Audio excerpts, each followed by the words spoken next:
नमस्कार दोस्तों, मैं हूं कैप्टन सुंदरचंद ठाकुर। आपके सामने लेकर आया हूं महाभारत की कथा जीवन का दर्पण। ये सिर्फ युद्ध की कहानी नहीं है, ये कहानी है परिवार की, राजनीति की और रिश्तों की उलझनों की, सत्ता के लोभ की और उस इनर बैटलफील्ड की जिससे हम सब रोज गुजरते हैं। महाभारत हमें बताती है आज की कॉर्पोरेट दुनिया हो या घर की डायनामिक्स, हर जगह वही पांडव वही कौरव सक्रिय हैं। इसीलिए मैंने ठाना दोस्तों की आपको पूरी महाभारत शुरू से अंत तक सुनाऊं, डिटेल में, एकदम से ऑथेंटिक रिसर्च के साथ और मॉडर्न लाइफ के कनेक्ट के साथ। दोस्तों, पिछले एपिसोड में आपने सुना कैसे राजा शांतनु और गंगा की प्रेम कथा से जन्म हुआ देवव्रत का। गंगा चली गई लेकिन शिशु देवव्रत पिता के साथ रहे, तेजस्वी, बलवान और अद्वितीय बुद्धिमान। यही बालक आगे चलकर भीष्म पितामह कहलाए। अब आगे बढ़ते हैं और जानते हैं कि क्या हुआ जब शांतनु सत्यवती से मिलते हैं। समय बीता, गंगा देवी चली गई और देवव्रत जो आगे चलकर भीष्म कहलाने वाले हैं दोस्तों, अपने पिता राजा शांतनु के साथ महल में रहने लगे। हस्तिनापुर में सब कुछ स्थिर था लेकिन राजा शांतनु का जीवन भीतर से खाली। गंगा के चले जाने के बाद उनके मन में एक अधूरापन रह गया था। एक दिन राजा शिकार के लिए गंगा किनारे पहुंचे। वहां उन्होंने देखा एक साधारण नाव पर बैठी एक युवती नाव खे रही थी। उसका रूप तेजस्वी था, आंखों में गहराई और चेहरे पर अद्भुत आभा थी। उस युवती का नाम था सत्यवती। लोग उसे मत्स्य गंधा भी कहते थे क्योंकि उसके शरीर से मछलियों की हल्की सी गंध आती थी। राजा शांतनु उसे देखते ही मोहित हो गए। यह कोई क्षणिक आकर्षण नहीं था दोस्तों, उनके भीतर गहराई से लगाव जागा, एकदम आत्मा की गहराई तक का। उनके मन ने कहा, यही स्त्री मेरी रानी बनेगी। शांतनु ने सत्यवती के पिता दशरथ से विवाह का प्रस्ताव रखा। पिता ने कहा, राजन, यह सम्मान की बात है कि आप मेरी बेटी को रानी बनाना चाहते हैं, लेकिन एक शर्त है, मेरी बेटी के गर्भ से जो पुत्र जन्म लेंगे वही हस्तिनापुर के उत्तराधिकारी भी बनेंगे। अगर आप यह वचन नहीं देते तो यह विवाह संभव नहीं है। यानी अगर आप चाहते हैं कि आप मेरी बेटी से विवाह करें तो आपको यह वचन देना होगा। यह शर्त सुनकर राजा शांतनु का हृदय टूट गया क्योंकि उनके पास पहले से उत्तराधिकारी था। कौन? देवव्रत, गंगा का पुत्र। यह सिर्फ उत्तराधिकारी ही नहीं दोस्तों, बल्कि तेज और पराक्रम से भरा हुआ युवक था। उसे गद्दी से वंचित करना न न्याय संगत था न धर्म संगत। राजा ने कोई उत्तर नहीं दिया और भारी मन से वहां से लौट आए। महल पहुंचने के बाद भी उनका मन व्यथित बना रहा। वह खा नहीं पा रहे थे, सो नहीं पा रहे थे। उनकी आंखों में वही युवती बार बार आ रही, लेकिन उनका हृदय दो हिस्सों में बट गया था। एक और प्रेम और आकर्षण, गहरा आकर्षण जिसने उनकी आत्मा को भी अपने वश में कर लिया था, और दूसरी ओर कर्तव्य और उत्तराधिकार का धर्म। देवव्रत ने जब यह देखा, उन्होंने पिता के चेहरे पर वह पीड़ा पढ़ ली जो शब्दों में नहीं कही जा सकती थी। और यहीं से आगे की कथा मोड़ लेती है दोस्तों। क्या मोड़ लेती है? देवव्रत एक बहुत ही बुद्धिमान और संवेदनशील पुत्र थे।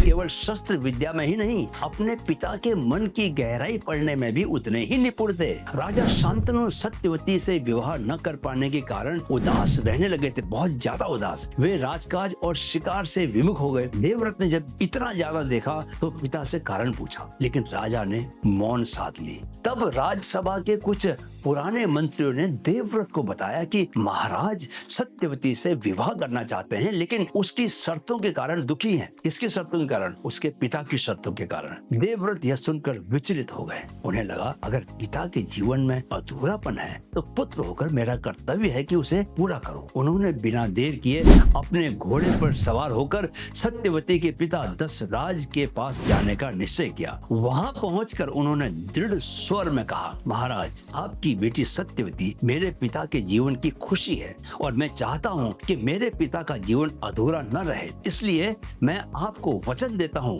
मैं कभी भी हस्तिनापुर की गद्दी पर अधिकार नहीं करूंगा। सिंहासन केवल सत्यवती के पुत्रों का होगा। दशरथ गंभीर हो गए। उन्होंने कहा, राजकुमार, आपकी बात में दृढ़ता तो है, लेकिन सोचिए, अगर आप विवाह करेंगे आपके पुत्र पैदा होंगे, क्या वे गद्दी पर अधिकार नहीं मांगेंगे? क्या वे अपने हक के लिए संघर्ष नहीं करेंगे? यह सुनकर देवव्रत के चेहरे पर तेज और गंभीरता आ गई। उन्होंने दोनों हाथ आकाश की ओर उठाए और प्रण लिया, मैं प्रतिज्ञा करता हूँ कि आजीवन ब्रह्मचारी रहूंगा, मैं कभी विवाह नहीं करूंगा, मेरी कोई संतान नहीं होगी, मेरी निष्ठा केवल और केवल हस्तिनापुर और उसके सिंहासन की रक्षा के लिए होगी और मैं अपने जीवन को सदैव निस्वार्थ भाव से इस राज्य के लिए समर्पित कर दूंगा। दुनिया स्तब्ध रह गई। जैसे ही देवव्रत ने यह प्रतिज्ञा ली, धरती और आकाश गूंज उठे।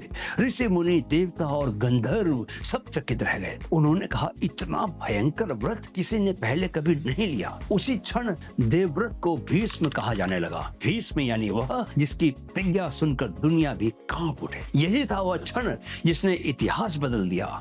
अगर देवव्रत यह प्रतिज्ञा न लेते दोस्तों, तो शायद महाभारत कभी घटित ही न होती। उनके इस निर्णय ने आगे आने वाली पूरी पीढ़ियों का भाग्य तय कर दिया। दोस्तों, जब देवव्रत ने यह प्रतिज्ञा ली तो यह कोई साधारण शपथ नहीं थी। यह प्रतिज्ञा इतनी भयानक, इतनी कठिन और इतनी असंभव थी कि पूरा ब्रह्मांड जैसे एक पल को ठहर गया। धरती और आकाश का कंपन, हवाएं थम गई, पक्षियों का कलरव शांत हो गया। ऋषि मुनि और देवता जो अदृश्य रूप से इस दृश्य को देख रहे थे, विस्मय में भर उठे। आकाश से फूलों की वर्षा होने लगी और स्वर गूंजा, ऐसा व्रत किसी ने पहले कभी नहीं लिया। यह देवव्रत अब से भीष्म कहलाएगा। भीष्म यानी वह व्यक्ति जिसने ऐसा व्रत लिया हो जो भयावह, अद्वितीय और अकल्पनीय हो। एक ऐसा व्रत जो इंसान के जीवन की सारी सामान्य इच्छाओं, प्रेम, विवाह, संतान, परिवार, सब पर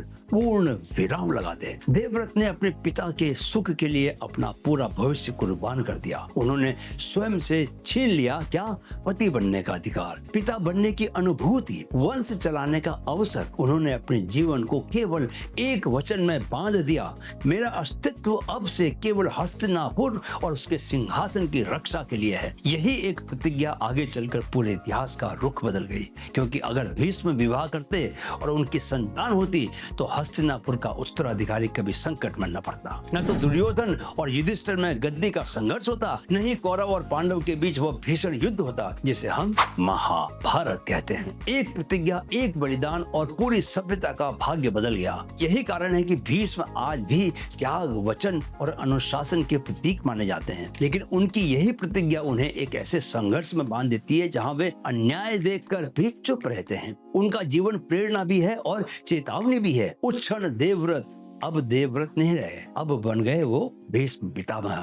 इतिहास के ऐसे चरित्र जिन्हें आज तक लोग श्रद्धा और पीड़ा दोनों के साथ याद करते हैं। दोस्तों, आज की जिंदगी में भी कई बार हम ऐसे वादे कर बैठते हैं जो हमें पूरी जिंदगी बांध देते हैं। कोई अपने माता पिता की खुशी के लिए अपने सपनों का बलिदान कर देता है, कोई रिश्ते बचाने के लिए खुद की इच्छाएं दबा देता है, कोई जॉब या करियर में ऐसे कॉम्प्रोमाइज कर लेता है जो उसकी आइडेंटिटी ही बदल देता है। भीष्म की प्रतिज्ञा हमें यही सिखाती है, वचन की ताकत बहुत बड़ी होती है। वो हमें महान भी बना सकती है और कैद भी कर सकती है। भीष्म का त्याग प्रेरणा देता है, लेकिन हमें यह भी सोचने पर मजबूर करता है कि क्या हर सेक्रीफाइस सही होता है? क्या अपने फ्यूचर को पूरी तरह दांव पर लगा देना हमेशा न्याय संगत है? भीष्म की प्रतिज्ञा हमें बताती है कि जीवन में लिया गया एक निर्णय पूरी पीढ़ियों का भविष्य तय कर सकता है। वचन निभाना धर्म है, लेकिन विवेक से लिया गया वचन ही जीवनदायी होता है। अति त्याग भी कभी कभी अन्याय का कारण बन सकता है। यही कारण है कि भीष्म का चरित्र आज भी हमें प्रेरणा और चेतावनी दोनों देता है। तो दोस्तों, आज आपने सुना कैसे देवव्रत ने वह भयंकर व्रत लिया जिसने